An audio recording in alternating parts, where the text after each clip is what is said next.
Hello friends, welcome to UPSC Logics, and in this video we shall have a look at the devices of parliamentary proceedings. So we shall be dealing with question hour, zero hour motions, closure motions, privilege motion, calling attention motion, adjournment motion, no confidence motion, censure motion, motion of thanks, no day yet named motion, point of order half hour discussions, short duration discussions, special mentions and resolutions. So without wasting any time, let's start this particular video on devices of parliamentary proceedings. The first hour of every parliamentary sitting is known as the question hour.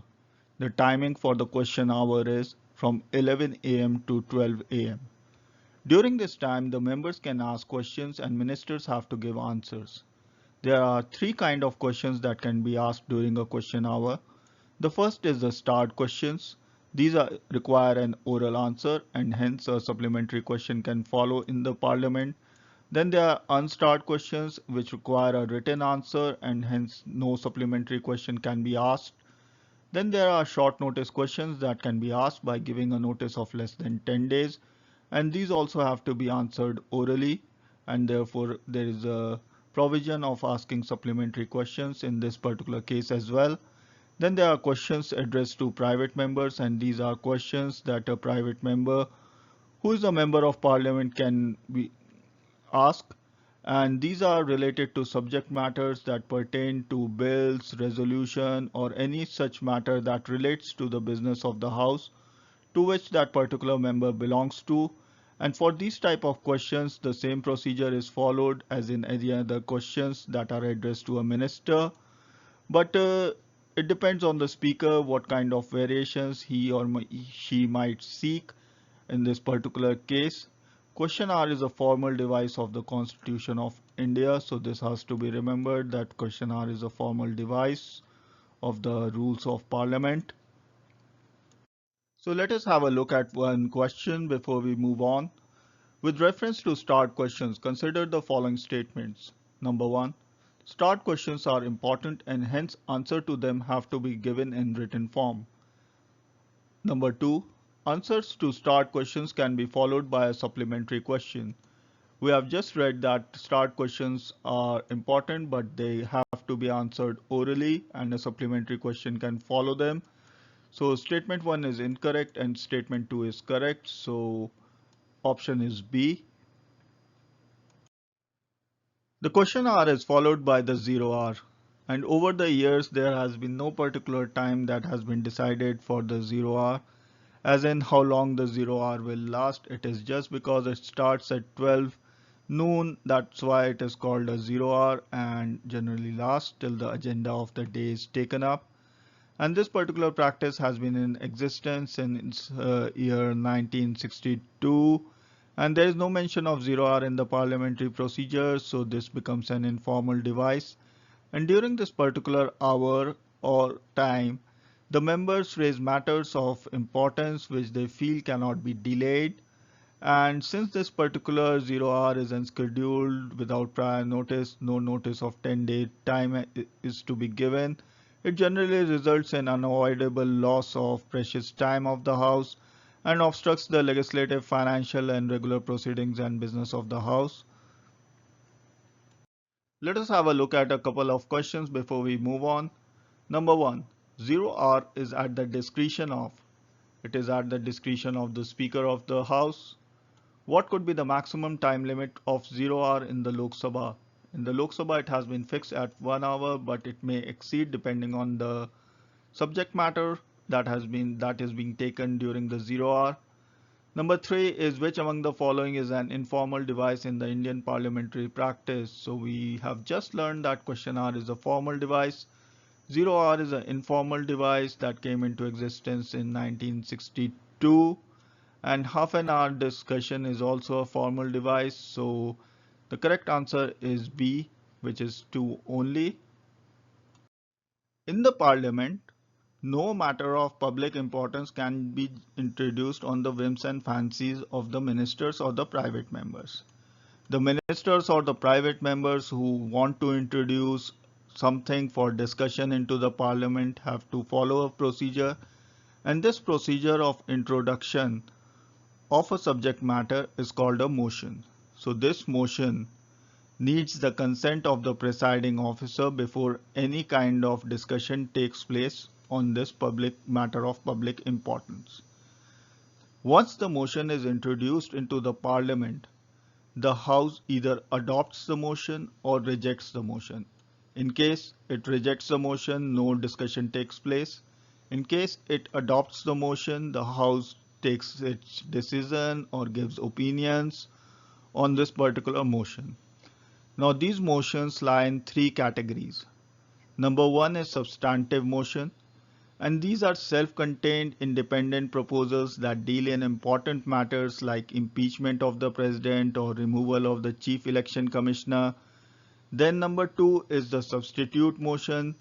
These particular motions are moved as a substitute to the original motion in the parliament, and they propose an alternative to it. So in case these are adopted, the original motion is shelved and this adopted motion or substitute motion supersedes the original motion. Number three is the subsidiary motion. This is kind of a motion which has no meaning without any reference to the original motion, which means that these add or subtract or amend something into the original motion. So these subsidiary motions are further divided into ancillary motions or superseding motion or an amendment. Let us look at it with an example. Suppose there is an original motion that has been introduced into the parliament. Now the member who has introduced this particular motion wants to make an amendment to it. So he'll introduce another motion which will be a subsidiary motion making an amendment to a particular clause in the original motion.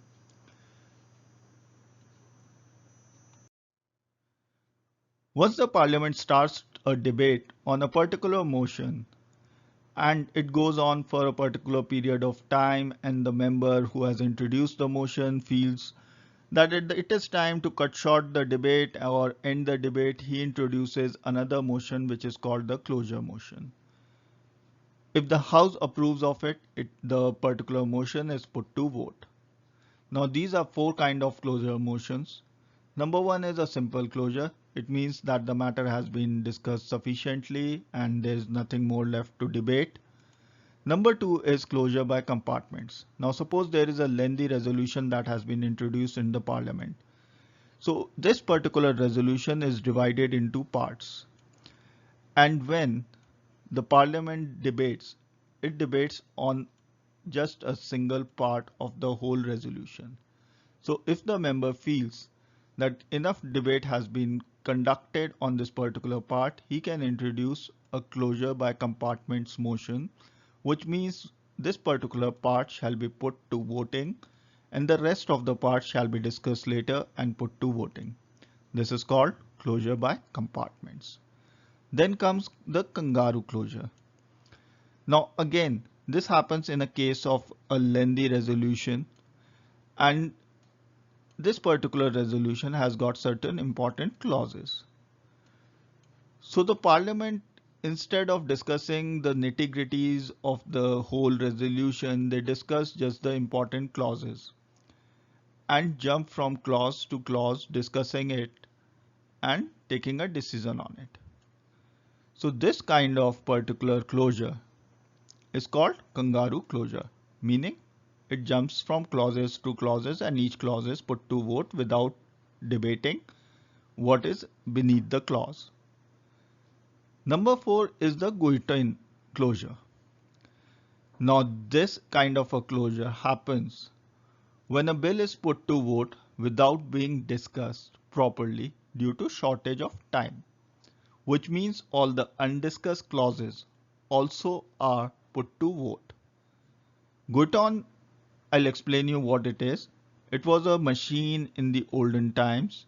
You might have seen it in old movies where it was a kind of a punishment where there was this instrument and there was a huge blade on top and the man used to be put here and this blade used to drop and the head used to roll. So this particular machine was called a guiton, and this is what happens in this particular case as well. Like, all the undiscussed clauses are also put to vote at the same time, and a decision is taken on the bill, whether good or bad.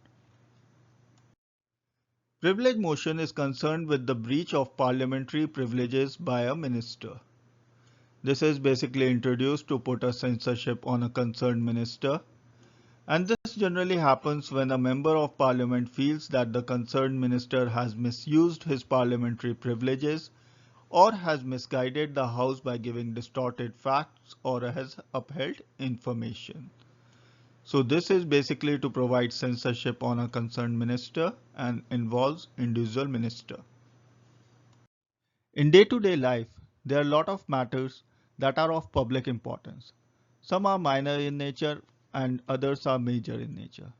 And then there are some urgent matters that need to have a statement from the minister or the department concerned. For example, a bridge collapses. So, a lot of members of the parliament would like to know what the Department of Roads is doing about it, whether an inquiry is being set up, or what kind of compensation is being offered. Now, these particular members just cannot approach the minister and ask him what is being done. They have to introduce what is called a calling attention motion. Once this motion has been brought into picture, the minister concerned is called upon to make an authoritative statement upon the subject matter. Just like the zero hour, this is also an Indian innovation, but is mentioned in the rules of procedure, so becomes a formal device. And this particular calling attention motion came into existence in the year 1954. When a matter of grave importance comes in front of the Lok Sabha and which involves censure on the government, an adjournment motion is called upon, and this is just like a calling attention motion and deals in matters of public importance, but needs the support of at least 50 members to be admitted in the House. It is an extraordinary device because it disrupts the House proceedings, and if it is admitted, then the Parliament on that day or the Lok Sabha on that day only discusses the particular subject matter of an adjournment motion. This particular motion involves a certain kind of censorship over the government, so Rajya Sabha is not entitled to make use of this device. And the minimum time of discussion that has been allocated to an adjournment motion is 2.5 hours. Since it is a matter of grave importance and it disrupts the House proceedings, there are a number of restrictions that have been put upon on the use of adjournment motion. Number one is that this should raise a matter of definite, factual, urgent, and of public importance. Number two is it should not cover more than one matter. Number three is it should be restricted to a recent matter and should not be framed in general terms. Number four, it should not raise a question of privilege. Number five, should not revise a matter discussed before. Number six, should not be a subject of objection of court, which means that it should not be a matter that is still pending in the court. Number seven is it should not raise a question that can be raised on a distinct motion. Article 75 says that the ministers are collectively responsible to the Lok Sabha, which means that the minister shall stay in power as long as there is confidence in their cabinet between the members of the Lok Sabha.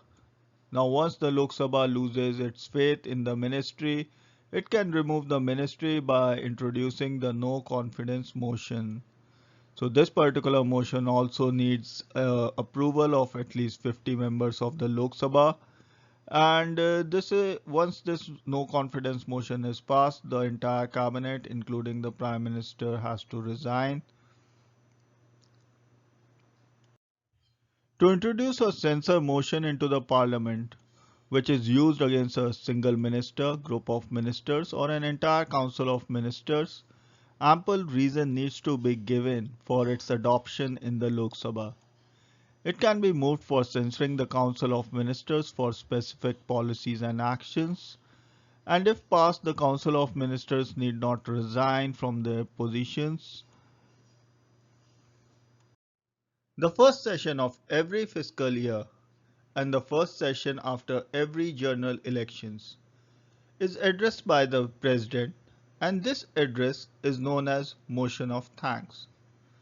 In this particular address, the President outlines the policies and programs of the government in the preceding year as well as the coming year.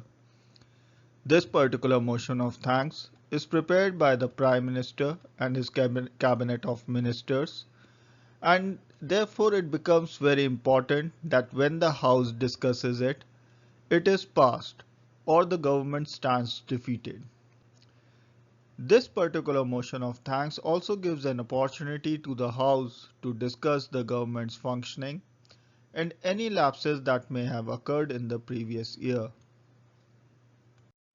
Let us understand in simple terms a no day yet named motion. It is a motion that has been admitted by the Speaker, but no time for discussion has been fixed, and this time would be fixed after the Speaker considers the matter with the Leader of the House or the Business Advisory Committee and allocate a day or time or part of the day for such a discussion.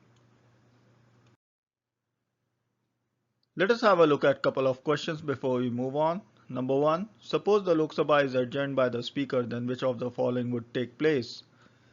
Number 1. All pending notices would lapse. Number 2. A bill pending in the Lok Sabha lapses. Number 3. A bill passed by both houses but pending assent of the President does not lapse. So, we know what is adjournment now, and we know that nothing is going to happen of either of these three because this is just adjourning the proceedings of the Parliament for a day by the Speaker, and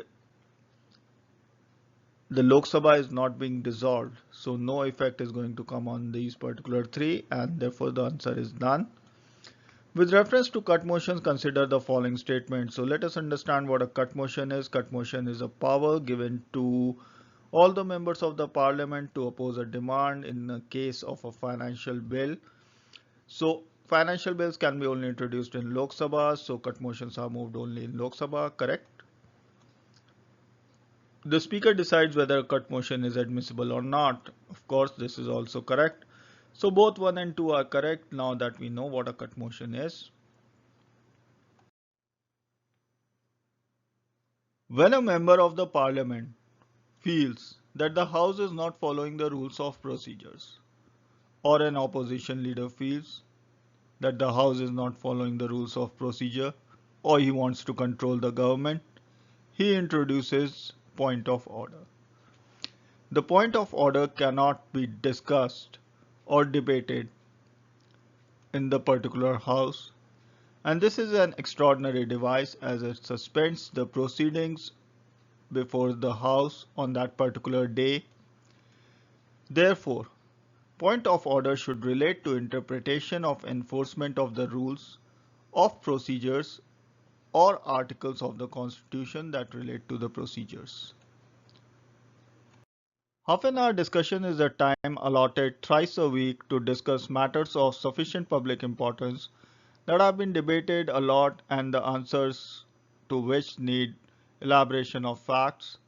So these are no formal motion, there is no formal motion to introduce these subject matters or no voting occurs in the House.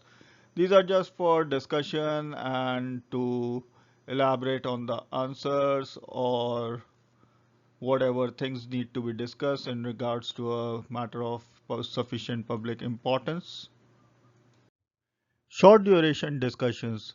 Again, 2 days in a week can be allotted by the Speaker for such discussions, and a member of Parliament can raise these matters as urgent public matters of urgent public importance. And these are also known as 2-hour discussions. So these are also neither a formal motion nor any voting takes place, and they have been in existence since 1953. Let us understand special mention. In Lok Sabha, any matter which cannot be introduced under any rule can be introduced in the Rajya Sabha under the clause of special mention. Similarly, any matter that cannot be introduced into the Rajya Sabha can be introduced into the Lok Sabha and mentioned under Notice Rule Mention 377. So I hope this is clear, guys. Anything that cannot be introduced under point of order, question hour, half an hour, or any of under any rule can be introduced in the Rajya Sabha and vice versa in the Lok Sabha under Notice Rule 377. So let us understand resolutions. Resolutions are matters of definitive public importance or general public interest that are moved by the members to draw attention of the government. The discussions on these are bound to be strictly relevant and within the scope of the resolution, and these cannot be withdrawn except by leave of the House by the member. These are basically classified into three categories. Number one is a private member resolution, and these are moved by the private members and is discussed only on alternate Fridays and in afternoon sittings. Then number two are the government resolutions. These can be moved either by a private member or a minister and can be taken up on any day from Monday to Thursday.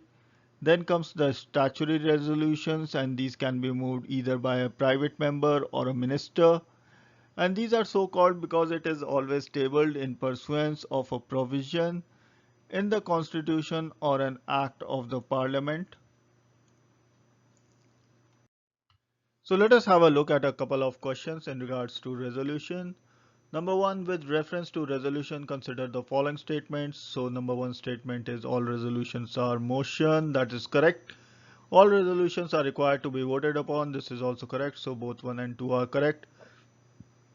Second question, which of the following actions can the president perform on a money bill presented to him or her? He can either pass it or reject it. He cannot return it once. This is not possible. And neither can he pocket veto it. So only 1 and 2 are correct. Option A is correct. So guys, this brings us to the end of this particular chapter on devices of the Parliament.